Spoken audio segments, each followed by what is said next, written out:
अस्सलाम वालेकुम दोस्तों, क्या हाल है? सब ऐसे ठीक है? आप देख रहे हैं माशाल्लाह इलेक्ट्रॉनिक्स। मेरे चैनल पर नया है तो सब्सक्राइब कर दीजिए, बेल आइकन क्लिक कर दीजिए। दोस्तों ये एक 12 वोल्ट की सप्लाई है जिसमें फॉल्ट है। ये कैपेसिटर दो खराब थे, ये दो फटे हुए थे। इस 12 वोल्ट में सप्लाई में ये दो कैपेसिटर ख़राब थे।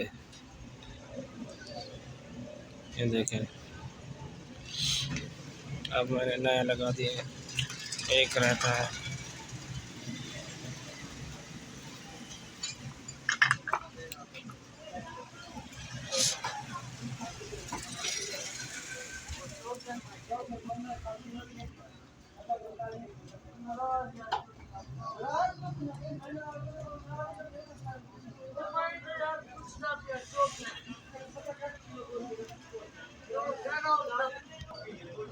एक कैपेसिटर सोल्व कर रहे हैं।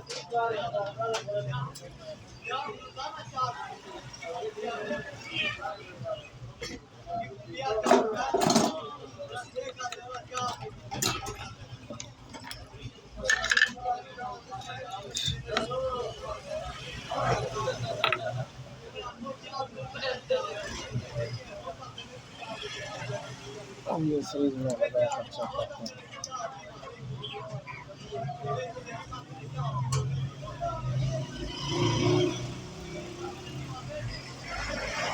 ये हो गया,